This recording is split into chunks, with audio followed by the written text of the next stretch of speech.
Good morning, everyone. Thank you for having me here.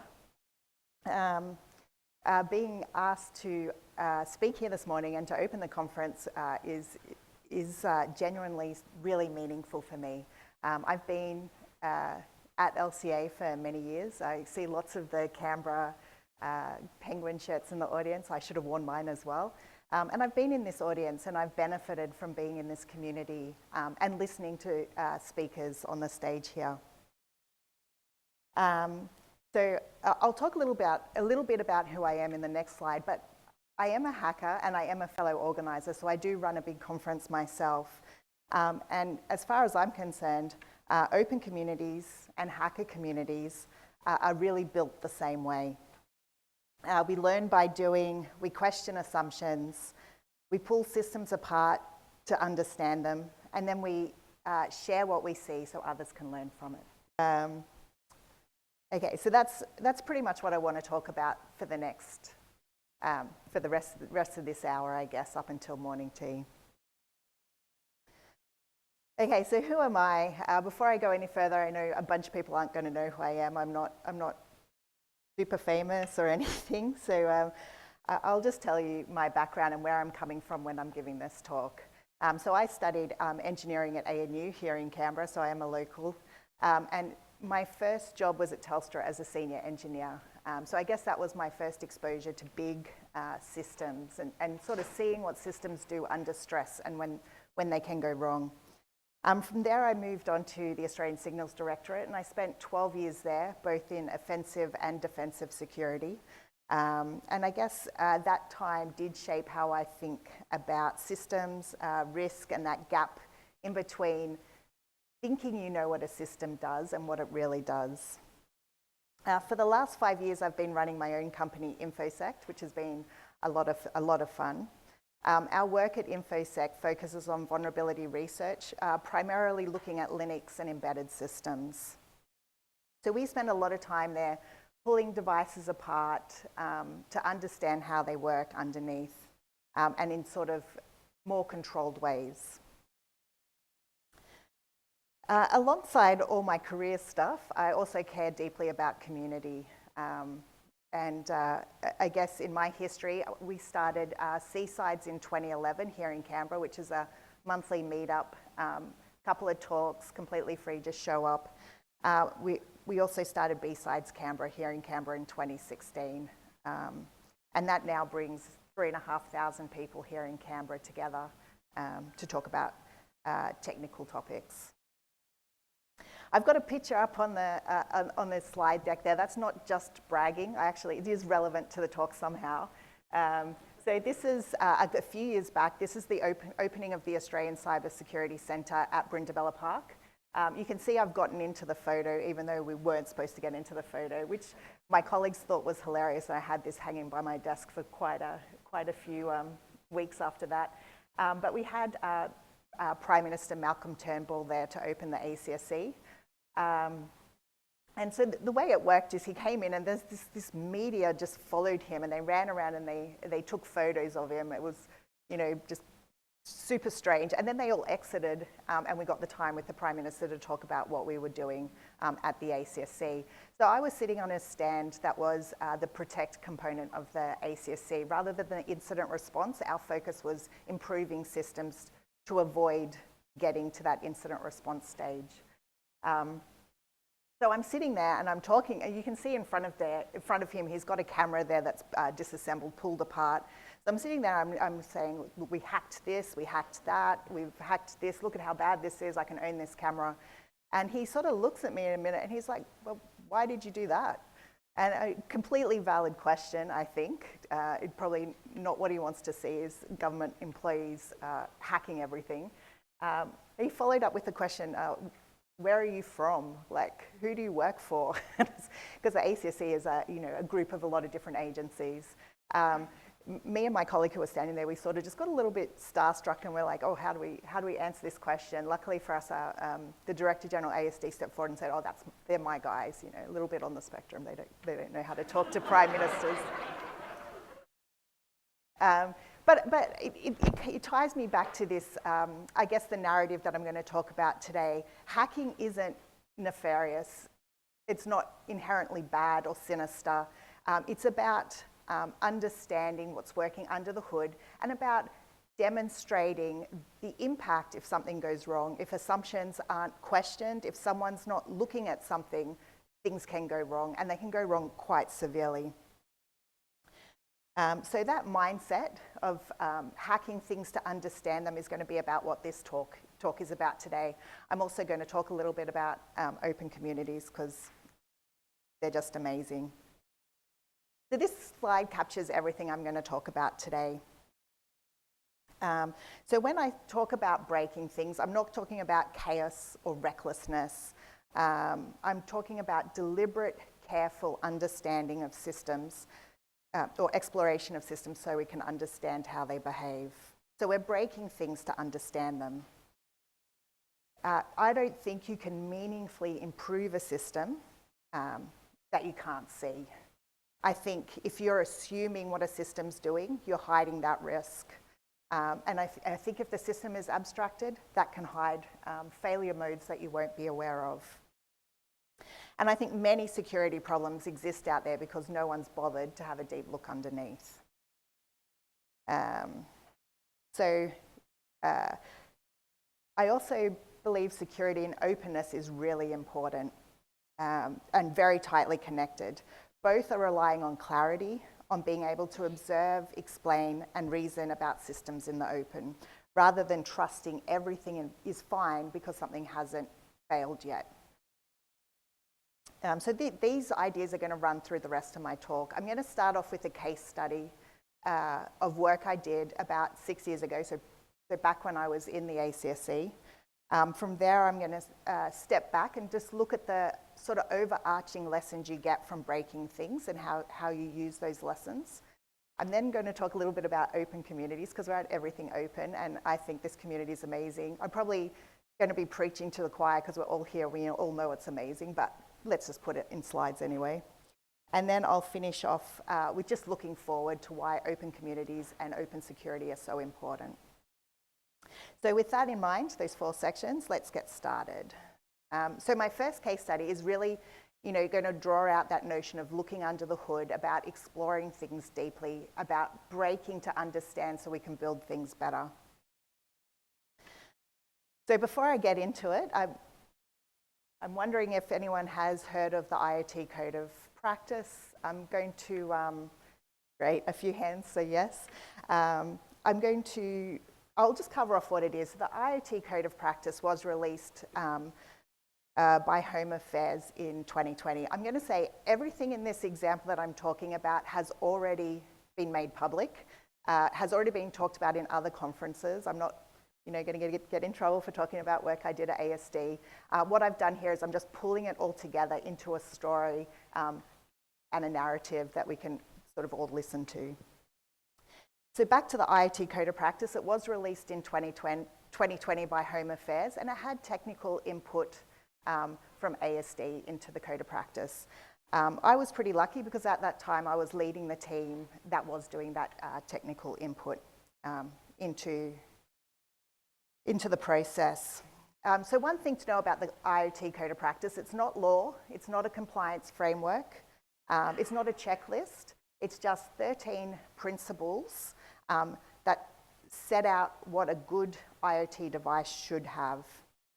It has things like secure defaults, update mechanisms, vulnerability disclosure, and sort of that transparency about how a device behaves. The goal is to describe what we want to see and not how to get there. And that high-level approach was deliberate, but it can also create a challenge if you're a vendor and you're not quite sure how to do this principle. So the question we wanted to answer when we were working alongside this is, how can we provide advice that would be meaningful to vendors on how to apply these principles? And so that's what I want to talk about next, is how we provided that additional advice to go alongside these principles. So what we did, we tested 50 consumer devices. We sort of picked a number. We thought, let's hack 50 devices and see how they break. So the goal of this work was very specific. We wanted to develop extra advice to go alongside the code of practice that would help vendors implement those principles. So we wanted to focus on common patterns. We didn't want to focus on, you know, X vendor is really bad, we hacked them, look at them, they're terrible, X vendor's good. We wanted to step back and say, in general, what is done well and what is done poorly. And I feel like when you do this sort of thing, and provide advice like this, that's the advice that scales and really has a big impact. So that advice that work we did fed straight back into the guidance. I've got the link up there, and I'll talk about it more at the end of the sort of case study. And yeah, you're welcome to go back and have a look at it. It has the outputs of what we did. So what I'm going to do next is just talk about how we do testing. I want to talk a little, I don't want to go too technical because I am the first talk of the day, and I would love to, but I think we'll just keep it up a little bit higher. I did get asked, usually I do live demos, no live demos today. It would go against my narrative that it's all about the higher picture if I started hacking individual devices on stage. Sorry. I'll do one in the hallway con. So this is the type of devices we tested. We wanted to cover a big range. We did look at cameras and doorbells, and they're quite popular in the security space because everyone knows the impact. If you hack your camera or your doorbell, that's a high consequence, and people can see and hear into your house. But we also wanted to look at, like, I guess, ones that don't always hit the security narrative quite as much, which is toys, smart speakers, home automation devices. Because, you know, even though they're not security devices, they are in your home. They are connected. They can be connected via, they may have Bluetooth, they may have Wi-Fi, and they can be used as a pivot point into your network. They're usually installed en masse out in places where the users generally can't see what they're doing under the hood.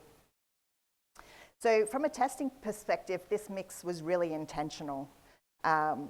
We wanted to get the worst and the best, and we wanted to see how different device classes behaved. And what we found was that many of the ways we got into a device, many of the ways we managed to hack that device was common across a lot of devices.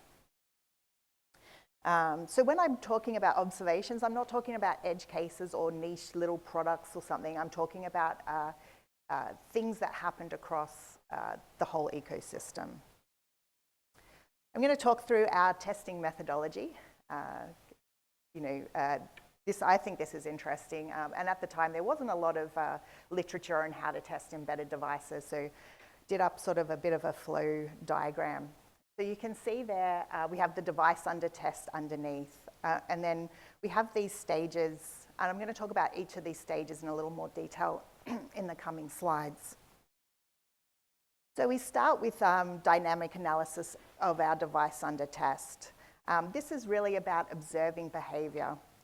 It's looking at how the device boots, how it communicates, you know, what service it's reaching out for, what happens when you start interacting with it, and what assumptions it appears to make. We then move on to firmware acquisition, and this is really about visibility, because if you don't acquire the firmware, if you're not looking at the code, you really are just guessing on what the device is doing underneath.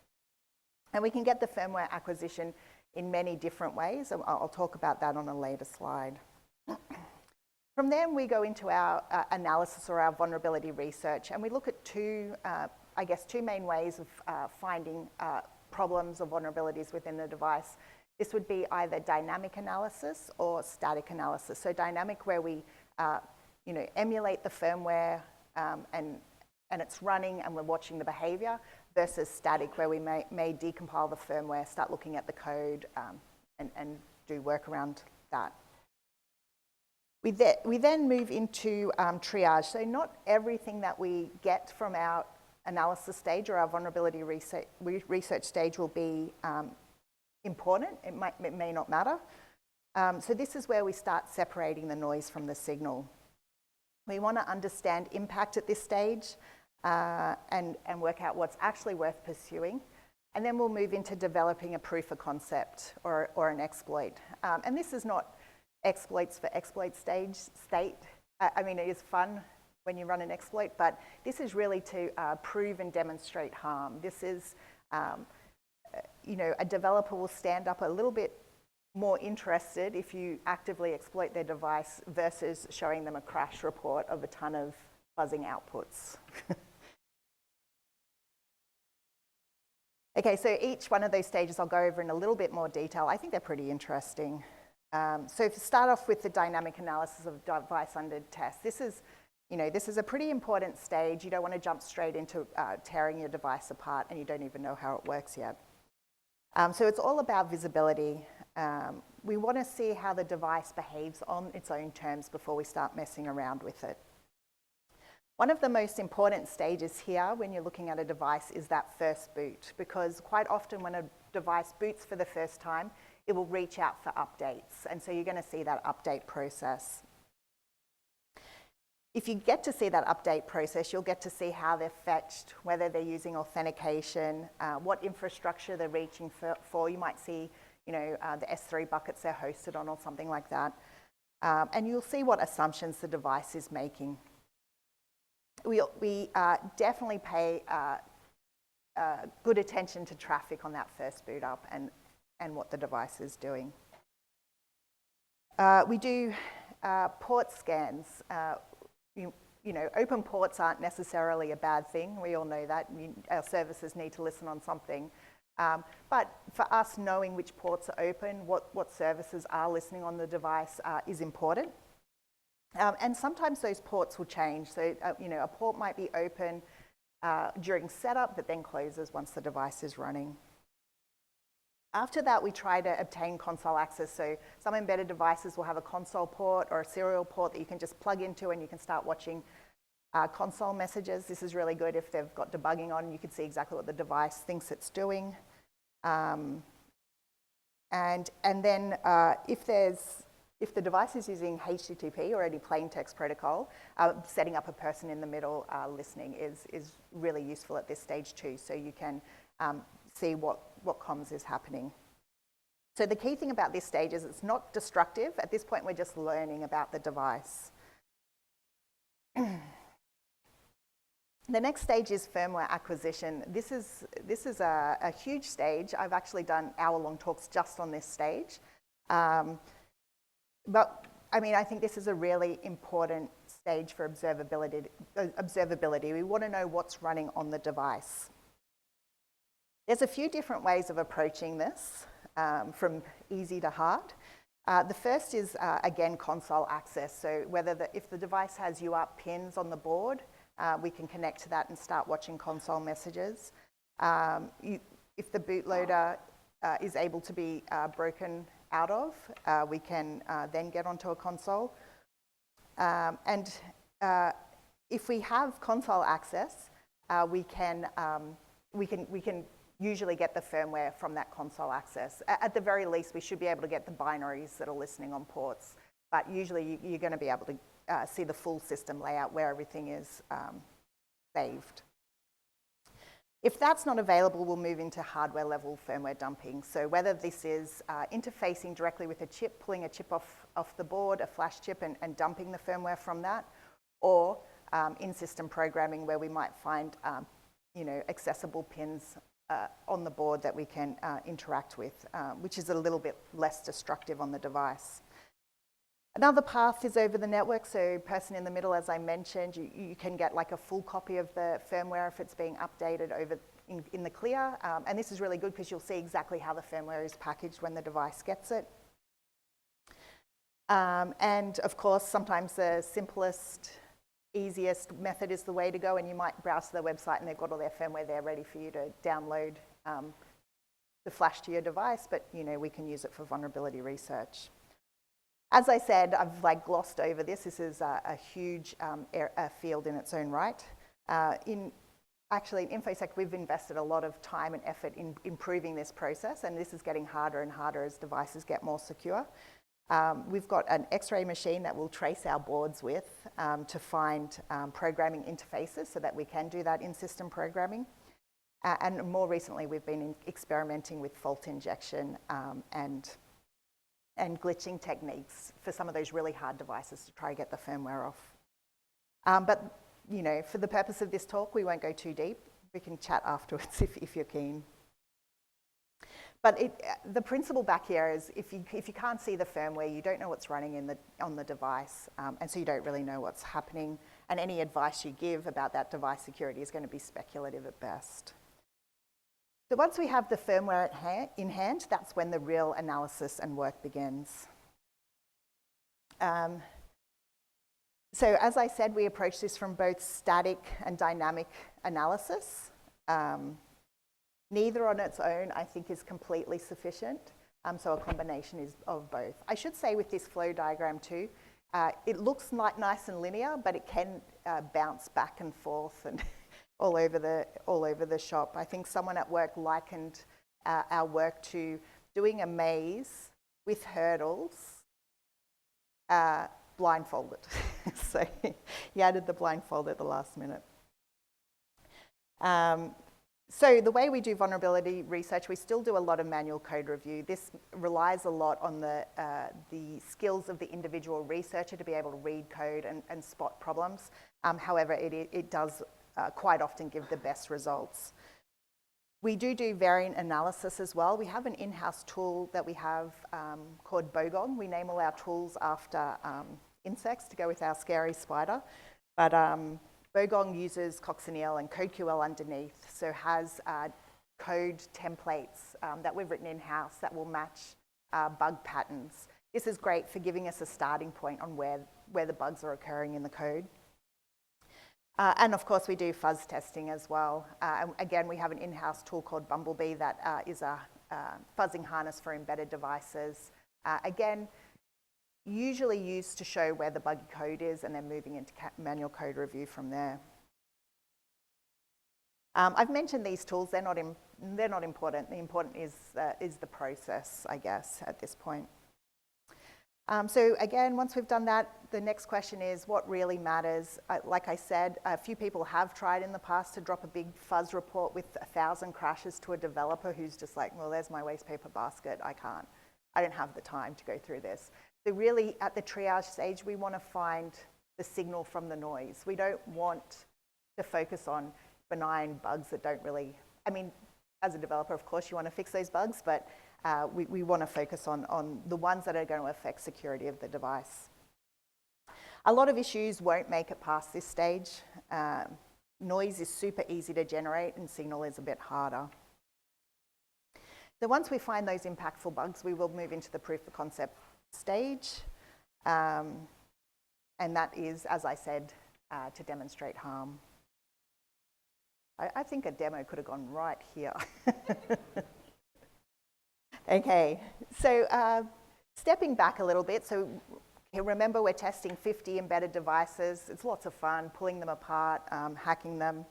But once we hacked them all, a few things became clear. There was variations between the devices, but there was also a commonality. The same issues were appearing again and again, and these weren't sexy buffer overflows deep in the code that you had to spend a month exploiting. These were really simple issues, that clearly need fixing. So some of the top reoccurring issues that we found were hard-coded credentials. Quite often, introduced as a convenience for development that quite often not removed before they go to production. Open debug ports showed up frequently. Again, interfaces that probably made sense in the development process, but were remaining accessible long after. We saw weak or missing authentication, and usually that could be because the trust boundary wasn't clearly defined, so assuming trust at a certain boundary that wasn't there. Update mechanisms were another reoccurring problem.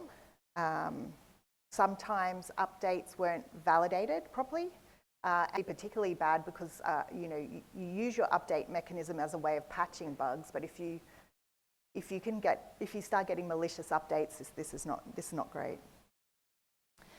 and cloud API trust issues, where a device assumes that anything they're getting from the cloud is trustworthy. So none of these are exotic vulnerabilities. They're not cutting-edge research problems. They're just the results of some assumptions that have gone unchallenged. And this is something you can see clearly when you're looking at a lot of devices, not just one. So when you step back from these patterns, what stands out isn't a carelessness, it's more assumptions that have been made. Some of the assumptions are that interfaces are local only, so having those debug ports, maintenance endpoints, admin services that are assumed to be safe because they're not meant to be exposed. And that assumption can tend to fail when a device is deployed at scale. Another is trusted firmware sources. Many devices assume that updates are going to be inherently legitimate without strong verification. So when that trust breaks, the update mechanism becomes a liability rather than a defense. You can get some dodgy updates. We also saw a lot of one-way trust relationships, devices trusting the cloud or trusting the network without enough validation. That works if everything's good, but if you have a misconfigured or a malicious upstream, you're going to start having some problems. And then hidden features. Everyone loves the hidden features when you're hacking something. So if you have debug functionalities, backdoor passwords, all this sort of stuff, these things can be a problem once it's out in the real world. And so to tie it back to my title, breaking things is how these sort of things become visible. So the final output was the IoT Code of Practice Guide for Manufacturers. What we did was for each principle, and I've put up principle 1 there, we've put examples of good behavior and examples of bad behavior coming out of real-world testing.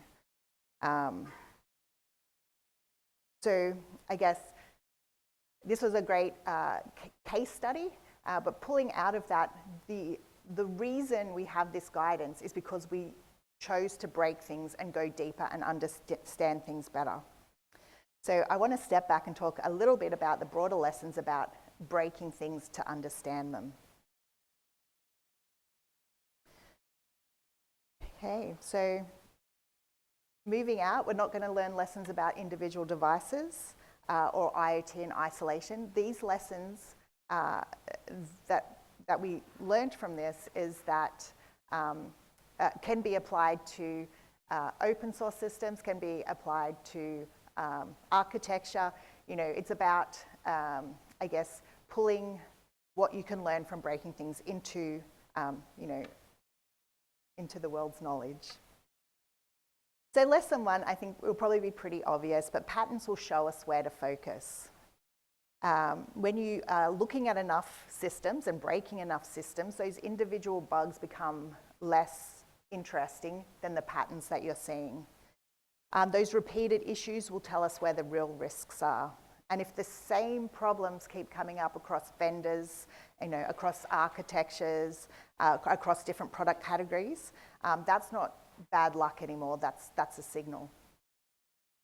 I believe if hardening advice only really works if it captures big patterns like this.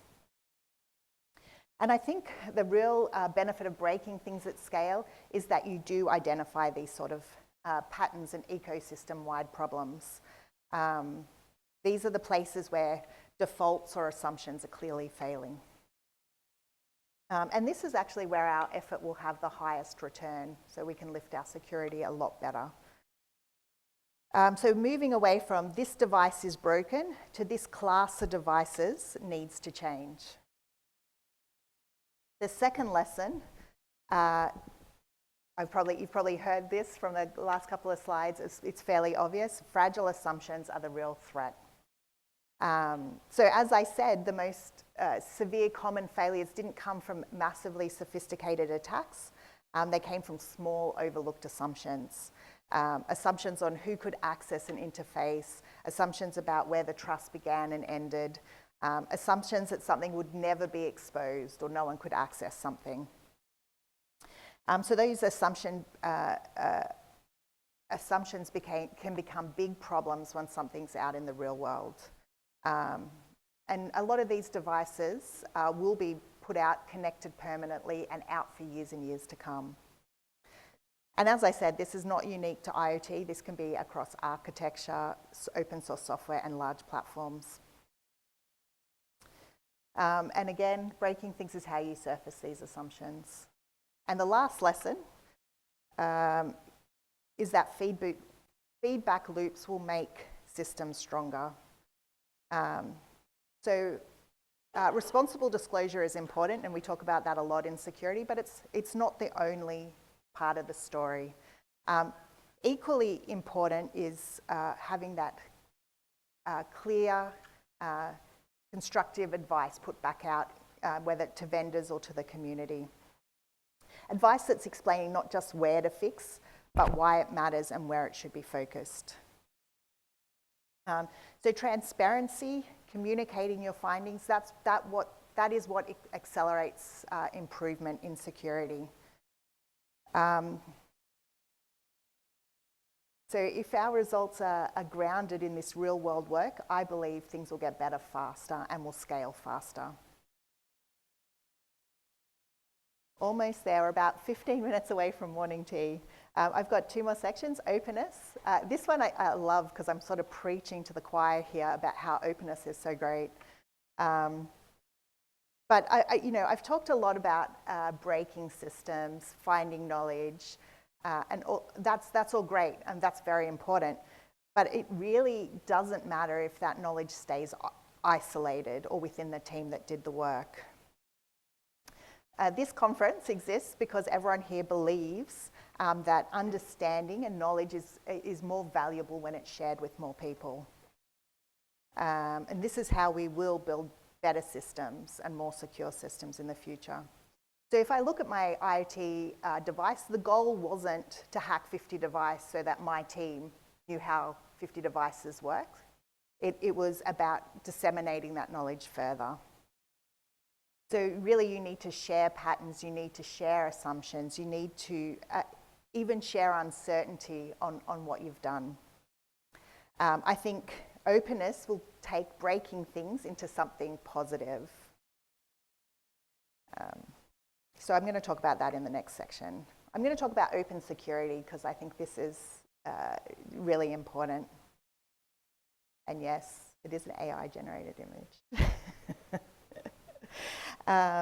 So what does open security mean to me? First of all, it's sharing our testing techniques.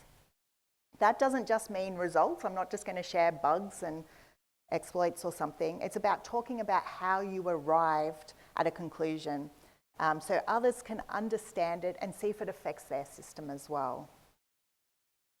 It also means community-driven standards. So we don't want standards written in isolation, but we want them shaped by the people who are actively using devices, actively understanding the devices and knowing where they diverge.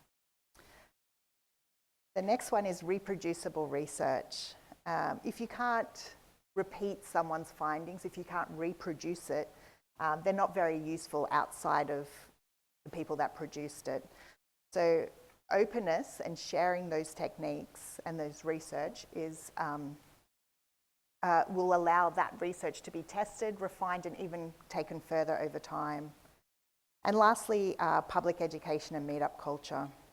I think this matters more than most people are willing to admit. Groups like this, C-sides, B-sides, this is where ideas will get stress tested, explained, and made more accessible. That's where understanding will spread beyond a small group of specialists that have done the work into more people. So what do we get right as an open community? These things I think open communities are amazing. And it's because of what we're optimized for. So start off, we always collaborate, we always prioritize collaboration over competition. So For us, knowledge is something we want to share and build on together. It's not something we want to hoard for our own personal benefit. There's always the support for learning. We're encouraged to ask questions, to share partial understanding, and to improve over time. And that creates depth and resilience that closed communities don't really do. We also have a diversity of contributors, different backgrounds, different skill sets, different ways of thinking. They all surface different problems in a system. That diversity is a real strength, especially in complex systems. And possibly most importantly, and maybe you weren't expecting, but that long-term stewardship. So looking at a system or a device over a long time. You don't always get that anywhere else, because generally it will be to the latest update, where the funding is, where the next release is. But what we really need is someone that wants to look at something for a long time and focus on that for a long time. And lastly, I want to talk a bit about government, industry, and community and how we intersect. So I've been in government for a while, I've been in industry, and I love the community. So this is, I think, really important and something we should always continue working at and improving. I think for government, good policy really needs to be informed by real testing. Not assumptions, not good intentions, but evidence from systems that exist in the real world. At the same time, the industry needs guidance that's reproducible and actionable. Principles are important, but they need to be grounded in real world work. And that's where community and government plays a critical role. Community definitely brings skills, passion, and scrutiny. It provides independent validation. It will challenge assumptions and often spots issues before they surface elsewhere. So when these three groups work in isolation, I think progress is slow and fragile. But when they intersect, when testing informs policy, when guidance reflects reality, and community insight feeds back into both, security improves in a way that actually scales. So that was the intersection that IoT Code of Practice was trying to do. And it's also, what we're doing here at Everything Open over these next 3 days. So looking forward, I want to finish by looking forward. Everything I've talked about, breaking systems, understanding systems, sharing knowledge, building community, it only really matters if it's going to help us navigate what's coming next. So the reality is the systems that we're building, the systems that we're deploying and that we're relying on are only getting more complex as we go forward. So the question isn't whether security issues will continue, they definitely will. It's more about how are we going to ensure that we stay secure, as a country and as a world, as things change. So in terms of the future of tech, there's already some trends we're seeing. So embedded devices are becoming more complex, they're doing more, they're interacting with more services, and operating in environments we don't really control. There is more attack surface, more code, more interfaces, more dependencies, and more assumptions that can break in unexpected ways. We're also seeing a reliance on shared code bases. So whether we're using open source libraries, common frameworks or SDKs, and reusing components in our embedded devices. This brings enormous benefits. This is a great thing. It increases the way we do work, but it also means failures and weaknesses can scale very quickly. All of that adds up to one thing. We need stronger, more open, and more collaborative approaches to defense. I don't think any single organization, vendor, or government agency can see anything anymore. So understanding has to be distributed. Knowledge has to move faster than the failures do. And this is a strength of having open tech, and it's why we should lean into it more. So how do we keep improving? This is a takeaway for everyone here. Keep breaking things. It's really fun. Don't do it recklessly or illegally or messily, but do it deliberately to understand and improve knowledge. Keep sharing what we learn. not just successes. It's great coming up and seeing someone do something amazing, but it's good to hear about failures and uncertainty as well. Because if you're hiding your knowledge, you're not really helping anyone. We need to keep building community capacity, mentoring, meetups, conferences, open discussion, because people are really what's going to scale, not tools. And we should keep helping each other succeed, whether across disciplines, doesn't matter what discipline you come from, across sectors, across experience levels, because progress is a non-zero game. You know, if you help someone else get further, that's not going to stop you getting further. So the mindset of breaking things to understand them, sharing what we learn so others can build on it, is what's brought us this far, and it's what's going to take us into the future. This is my final slide, and I want to finish with this, and I wanted to make it nice and colourful because there was far too much black on my slides. So breaking is the first step, understanding is the second, and then sharing is what is going to make the ecosystem stronger. As I've said, breaking things on its own won't improve security. Understanding things in isolation and not sharing it with other people isn't going to scale. It's when we share what we learn openly, responsibly, and constructively that systems will get better. So that's how the work I showed today on the IoT code of security was so effective. It's how the guidance became more actionable, and that's how communities like this one will continue to grow. Thank you so much for your time this morning, and thank you for being an amazing community, and I love being a part of it. Thank you.